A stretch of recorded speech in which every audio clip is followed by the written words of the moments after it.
Hello everyone, welcome to grammar with me. कैसे हैं आप सभी? आई होप आप सभी अच्छे होंगे। तो चलिए फ्रेंड्स, स्टार्ट करते हैं इंग्लिश ग्रामर का नेक्स्ट लेक्चर, जो कि क्या है, प्रीपोजिशन। फ्रेंड्स, हमारा टॉपिक चल रहा है पार्ट्स ऑफ स्पीच, जिसमें हमने लास्ट लेक्चर में किया था एडवर्ब, और आज हम करेंगे प्रीपोजिशन। ठीक है, तो चलिए स्टार्ट करते हैं। Preposition. What is preposition? A preposition is a word used with a noun or a pronoun to show how the person or thing denoted by the noun or pronoun stands in relation to something else. So क्या है preposition? Preposition वह शब्द है जो noun या pronoun से पहले लगाया जाता है तथा यह शब्द स्पष्ट करता है कि संबंधित नाउन या प्रोनाउन का अन्य शब्दों से क्या संबंध है। समझ आया? मतलब अगर सिंपल वर्ड्स में हम कहें कि नाउन या प्रोनाउन का अन्य शब्दों से संबंध बताने वाले शब्द को प्रीपोजिशन कहते हैं। ठीक है, समझ आया? क्या है प्रीपोजिशन? प्रीपोजिशन है कि नाउन और प्रोनाउन का अदर वर्ड्स के साथ रिलेशन बताने के लिए हम इनका प्रयोग करते हैं प्रीपोजिशन का। ठीक है, उन शब्दों का, मतलब एक सेंटेंस में नाउन भी होता है, नाउन होता है या प्रोनाउन होता है, तो नाउन और प्रोनाउन से रिलेशन बताने के लिए जो शब्द प्रयुक्त होते हैं, प्रयोग किए जाते हैं, यूज किए जाते हैं, उनको हम प्रीपोजिशन कहते हैं। क्लियर? चलिए, देखिए, देख लेते हैं example. I am with you. तो यहाँ पर देखिए, आई क्या है? यहाँ पर प्रोनाउन है, तो इस अदर वर्ड्स यू है, इसके साथ रिलेशन बताने के लिए हमने ये वर्ड यहाँ पर यूज किया विद, तो जो कि क्या है? Preposition. Okay, the monkey set on the wall. अब मंकी कहाँ बैठा है? वॉल पर। अब ये नाउन, ये क्या है? अदर वर्ड्स, तो इनके साथ रिलेशन बताने के लिए हमने क्या वर्ड यूज किया? ऑन। ओके, तो ऑन क्या है? प्रीपोजिशन। क्लियर? समझ आया प्रीपोजिशन क्या है? चलिए, अब देखते हैं kinds of preposition. Kinds of preposition, there are 5 parts of preposition. Mainly 5 part होते हैं प्रीपोजिशन के। फर्स्ट होती है simple preposition, double preposition, compound preposition, phrase preposition, participle preposition. Okay, ये क्या है? 5 पार्ट है। अब इनको हम डिटेल में देखते हैं। फर्स्ट आता है हमारा simple preposition. These are one word preposition such as in, on, of, at, by, from, out, till, through, to, with, up, for, etcetera. Simple preposition क्या है? ये एक शब्द वाले प्रीपोजिशन, मतलब एक ही शब्द होता है इनका, उनको हम सिंपल प्रीपोजिशन कहते हैं, जो कि क्या क्या है? जैसे in, on, of, at, by, from, out, till, तो ये सभी क्या है? ये सिंपल प्रीपोजिशन है। Okay, for example, he lives in India, तो यहाँ पर इन क्या है? Simple preposition. The book is on the table, तो एक शब्द वाले प्रीपोजिशन को हम सिंपल प्रीपोजिशन कहते हैं। ठीक है, अब इनके यूज हम आगे देखेंगे। अभी सिर्फ हमें इतना देखना है कि प्रीपोजिशन के काइंड्स कौन कौन से होते हैं। ठीक, चलिए। Second, double preposition. Double preposition क्या है? When 2 prepositions are used together, that is double preposition. Double preposition क्या है? जब 2 प्रीपोजिशन एक साथ यूज हो, उनको हम डबल प्रीपोजिशन कहते हैं। Like into. इनटू कैसे बना? इन प्लस टू, इन दो से मिलाकर इनटू बना। इसी तरह with in, with plus in, from behind, from और बिहाइंड, एटसेट्रा। तो ये क्या होती है? Double preposition. तो अब समझ आया सिंगल प्रीपोजिशन क्या है? जो वन वर्ड, मतलब एक शब्द वाली होती हैं, और डबल प्रीपोजिशन जो 2 प्रीपोजिशन से मिलकर बनती है। Clear? For example, the boy jumped into the river, he will return within a month। तो 2 प्रीपोजिशन को मिलाकर एक प्रीपोजिशन बनी, तो वो होती है double preposition. Okay, next, compound preposition. Compound preposition क्या है? Such preposition which are formed in a noun, adjective और adverb usually by adding a और बी और in as a prefix such as. देखिए पहले देखते हैं कि कंपाउंड प्रिपोजिशन क्या है। तो क्या है? ऐसे प्रिपोजिशन जो किसी नाउन, एडजेक्टिव, एडवर्ब में सामान्यतः ए या बी या इनको प्रेफिक्स, प्रेफिक्स मतलब उपसर्ग, आपने हिंदी में पढ़ा होगा उपसर्ग, मतलब प्रेफिक्स क्या होते हैं? जो वर्ड्स में शुरू में ऐड किए जाते हैं, तो प्रेफिक्स को के रूप में जोड़कर बनाए जाते हैं, उनको हम कंपाउंड प्रिपोजिशन कहते हैं। क्या है कंपाउंड प्रिपोजिशन? जो किसी नाउन, प्रोनाउन या नाउन, एडजेक्टिव और एडवर्ब इनके शुरू में, मतलब इनमें प्रेफिक्स की तरह किसको जोड़कर, ए या फिर बी या फिर इन तीन वर्ड्स को जोड़कर बनाई जाती हैं, उसको हम कंपाउंड प्रिपोजिशन कहते हैं। समझ आया? प्रेफिक्स मतलब शुरू में। ओके, अब आप पहले एग्जांपल देखिए तब समझ आएगा। देखिए, Sheela and Seema are standing behind the wall. तो बिहाइंड, तो देखिए बी लगाकर बनाया बिहाइंड। अदर कंपाउंड प्रिपोजिशंस देखिए क्या है? अबाउट, ए लगाकर बना above, along, among, below, between, behind, beyond। तो देखिए जिनमें जो प्रेफिक्स मतलब शुरू में जो लेटर आएगा या वर्ड आएगा वो क्या है? ए या फिर B, B E B. Okay, तो वो कौन सी प्रिपोजिशन होंगी? Compound preposition. क्लियर? समझ आया? चलिए नेक्स्ट देखते हैं। नेक्स्ट क्या है? देखिए फ्रेजल प्रिपोजिशन, जो कि क्या है? The group of some words which have noun, adverb etcetera in addition to preposition and are used in specific sense is called phrasal preposition. क्या है फ्रेजल प्रिपोजिशन? कुछ शब्दों का समूह जिसमें प्रिपोजिशंस के अतिरिक्त नाउन, एडवर्ब आदि होते हैं तथा विशिष्ट अर्थों में प्रयोग किए जाते हैं, उनको फ्रेजल प्रिपोजिशन कहते हैं। लाइक अकॉर्डिंग टू, तो ये क्या है? एक फ्रेज बन गई, तो इसलिए इनको फ्रेजल प्रिपोजिशन कहते हैं। तो क्या है? According to, on account of, in case of, due to, instead of, because of etcetera. तो ये क्या होती है? फ्रेजल प्रिपोजिशन होती है। फॉर एग्जाम्पल अब इनका यूज देख लेते हैं। Ram acted according to our desire. तो ये अकॉर्डिंग टू यहाँ पर देखिए पूरी की पूरी एक प्रिपोजिशन है। ओके, और ये एक फ्रेज भी बन रही है। ठीक, तो इस तरह, इसलिए इसको हम फ्रेजल प्रिपोजिशन कहते हैं। Next, he left the field because of fear. तो बिकॉज ऑफ, अकॉर्डिंग टू, ठीक, तो ये सभी क्या होती है? फ्रेजल प्रिपोजिशन होती है। Okay, clear? चलिए next, participle preposition. Participle preposition क्या होती है? When the form present participle of the verb is used independently, then it is a participle preposition। participle preposition क्या है? कि जब वर्ब की कौन सी फॉर्म? Present participle form.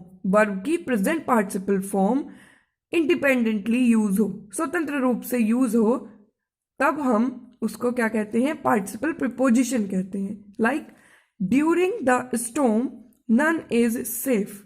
देखिए अब ड्यूरिंग क्या है? तो ये क्या है? प्रेजेंट पार्टिसिपल फॉर्म है वर्ब की, लेकिन ये इंडिपेंडेंटली यहां पर यूज हुई है कि during the storm none is safe. Okay, next, including you 12 members were present. तो इंक्लूडिंग क्या है? एक प्रेजेंट पार्टिसिपल फॉर्म है वर्ब की, और ये यहां पर कैसे यूज हुई है? Including you 12 members were present. Okay, तो ये क्या होती है? Participle preposition. कब? जब वर्ब की प्रेजेंट पार्टिसिपल फॉर्म इंडिपेंडेंटली, स्वतंत्र रूप से सेंटेंस में यूज होगी, तो उसको हम पार्टिसिपल प्रिपोजिशन कहते हैं। क्लियर? तो समझ आया? ये 5 पार्ट्स थे किसके? प्रिपोजिशन के। क्या क्या थे?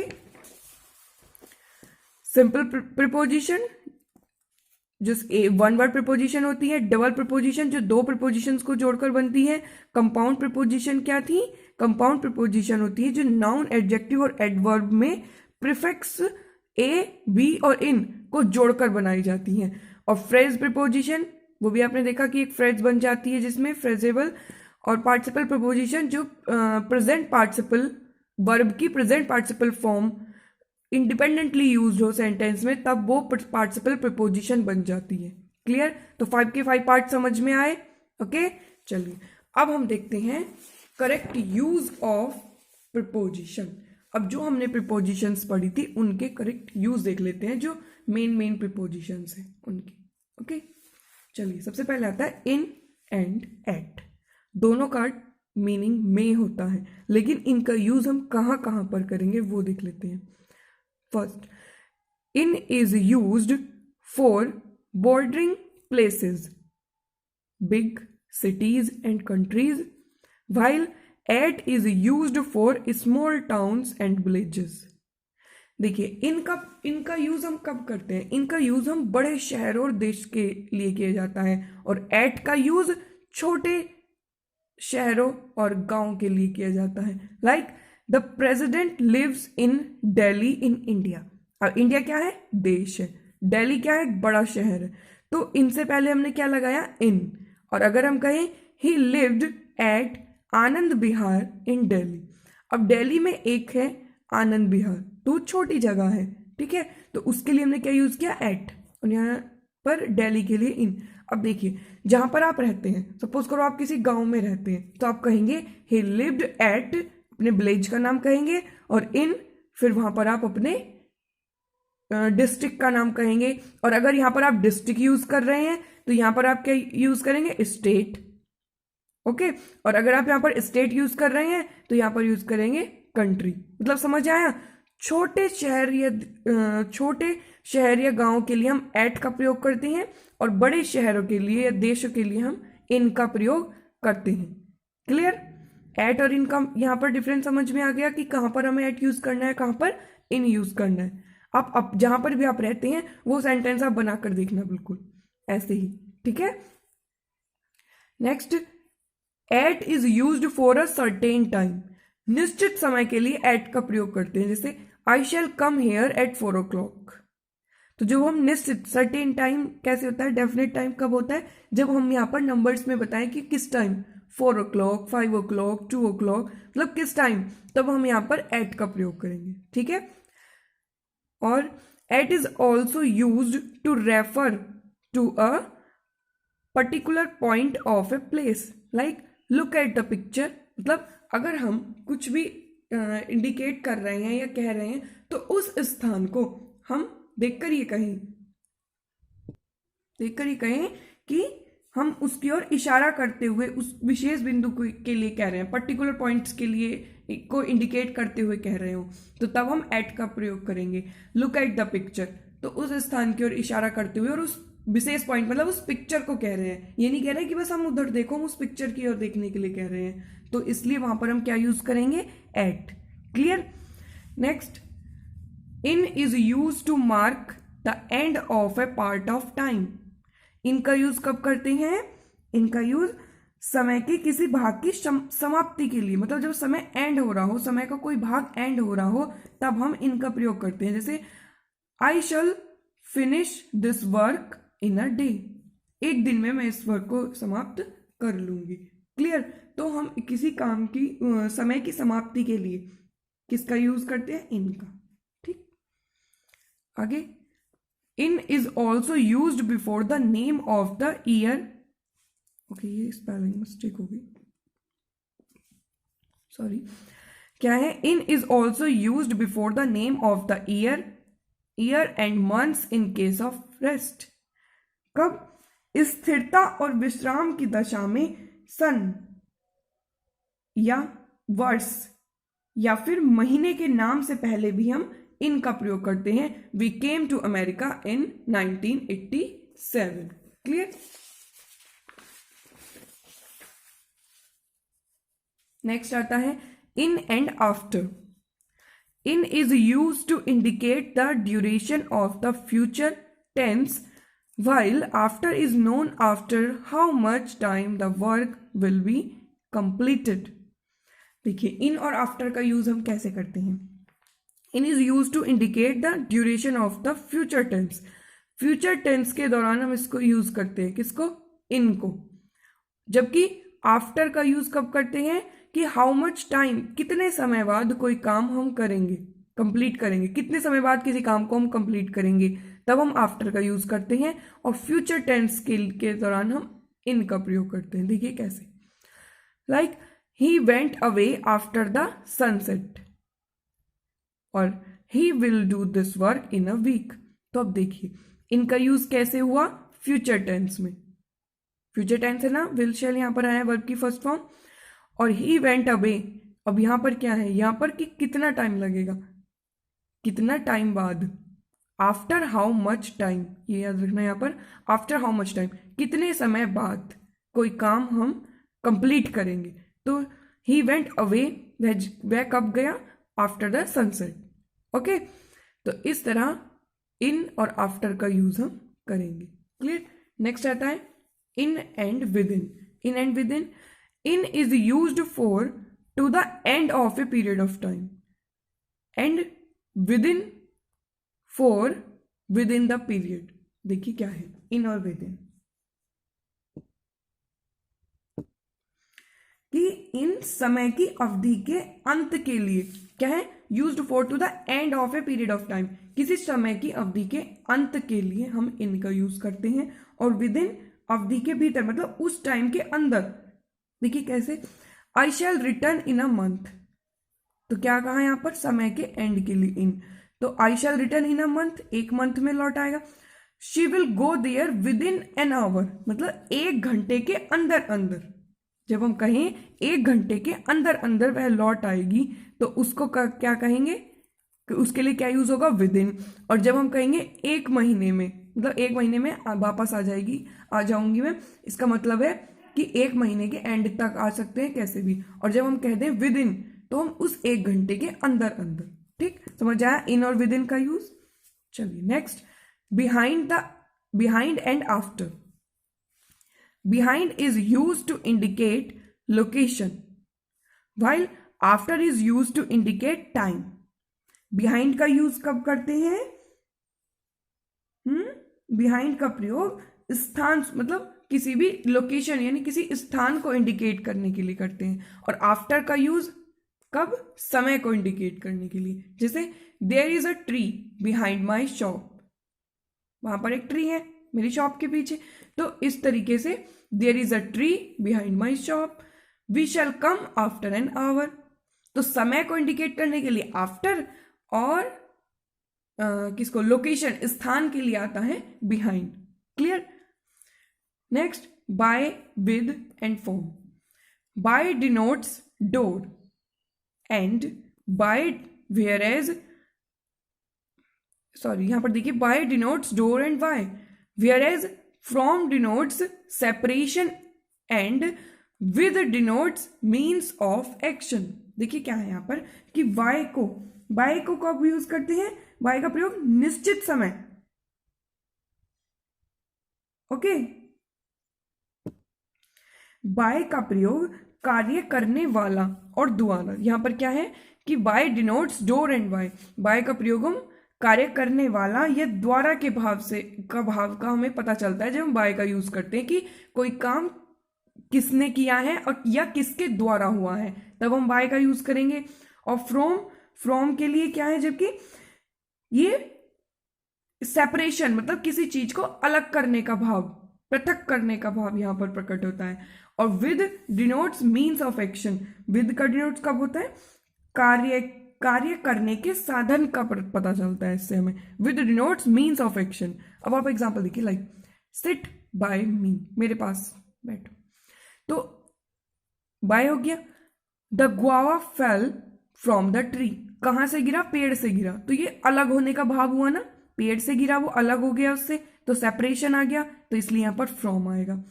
आई went to see the Red Fort with my uncle. तो किसी कार्य को करने का साधन, आपने कार्य कैसे किया, अंकल के साथ जाकर आप देख कर आए। तो किसके साथ, मतलब कोई कार्य करने का साधन जिससे हमें पता चल रहा हो, तो उस वहां पर विद यूज होगा।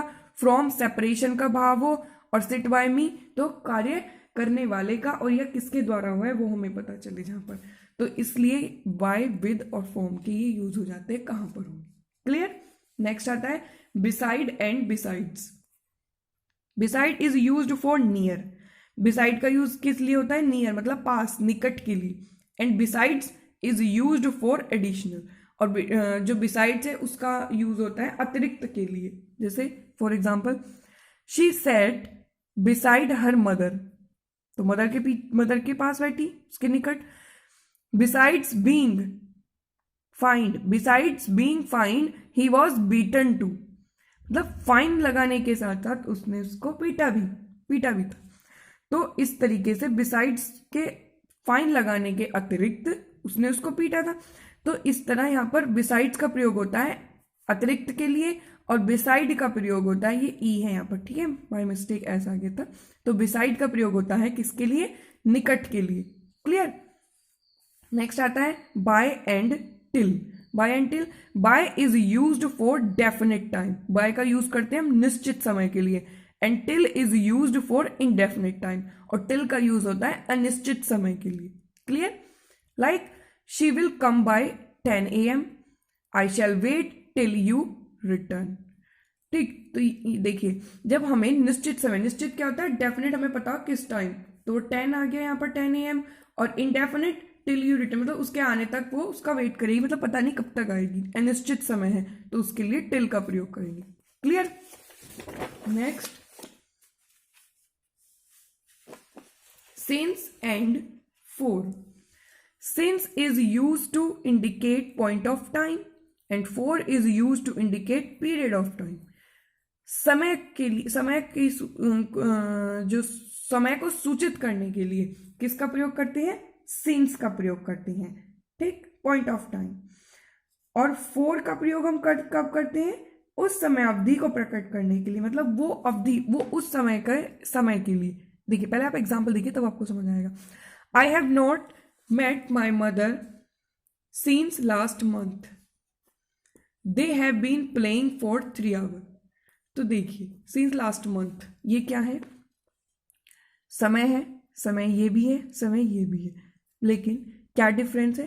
Point of time. Point of time का मतलब क्या है? मतलब उस पॉइंट को बताएंगे क्लियरली कि किस टाइम, यानी अगर हम कहें तो ये डेफिनेट टाइम के लिए, तो डेफिनेट टाइम के लिए सीन्स आ जाता है, और इनडेफिनेट पीरियड ऑफ टाइम मतलब 3 आवर्स। कौन से 3 आवर्स है? सुबह के, शाम के, हमें नहीं पता कौन से 3 आवर्स हैं, तो इसलिए अनिश्चित समय के लिए फॉर और निश्चित समय के लिए सीन्स का प्रयोग करते हैं। Clear. Next on and upon. On is used with stationary objects while upon is used with moving objects and animals. क्या है? ऑन कब यूज होता है? ऑन का प्रयोग स्थिर वस्तुओं, जबकि अपॉन का प्रयोग गतिशील वस्तुओं तथा जानवरों के लिए करते हैं। ऑन का प्रयोग कब करेंगे? जो स्थिर वस्तुएं होंगी, और अपॉन का प्रयोग करेंगे हम जो कि मूविंग मतलब गतिशील वस्तुएं या फिर जानवर होंगे। देखिए कैसे, he is sleeping on the floor, ठीक, अस्थिर है ये। The dog sprang upon the table, table के ऊपर उछल रहे हो, ठीक। तो इस तरीके से जो गतिशील हो उसको हम उसके लिए अपॉन यूज करेंगे, और जो स्थिर हो, रुका हुआ वहीं पर, उसके लिए हम ऑन का प्रयोग करेंगे। क्लियर। ऑन का यूज एक जगह और होता है। On is also use before the names of dates और डेज। डेट्स और मतलब डेट्स के और डेज के नाम से पहले हम यूज करते हैं ऑन का। जैसे I go to the temple on Sunday, on Monday, on Tuesday. तो इसी तरह डेज से पहले, और या फिर हम कहें ऑन 2 फरवरी, तो डेट या फिर डेज से पहले हम ऑन का प्रयोग करते हैं। Clear. Next to and into. To denotes normal motion, while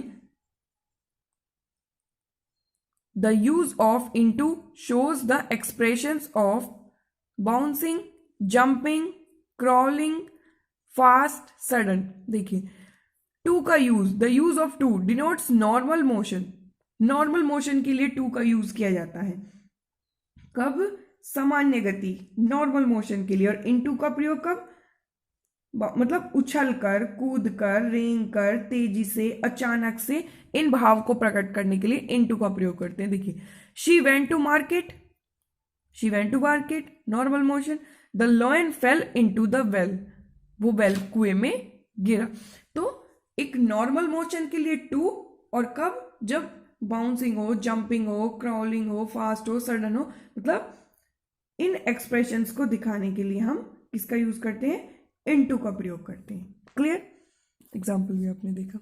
next आता है आपका बिटवीन, अमंग एंड अमंगेस्ट। देखिए, इन तीनों का एक ही मीनिंग होता है, लेकिन कहां पर हम कैसे यूज करेंगे, मतलब जो ये अब तक आपको मैं प्रिपोजिशन बता रही हूँ, दो दो या तीन तीन करके एक साथ में, इनका क्या होता है, मीनिंग एक ही होता है। जैसे टू इन टू का मीनिंग एक है यहाँ पर एक साथ में, लेकिन इनका यूज हम अलग अलग करते हैं, तो कब कहाँ करेंगे वो आपको बताया जा रहा है। तो इसी तरह बिटवीन, अमंग और अमंगेस्ट, इन तीनों का यूज कैसे है। तो between is used for to persons और थिंग्स, दो व्यक्ति या दो वस्तुओं के लिए बिटवीन का यूज होता है।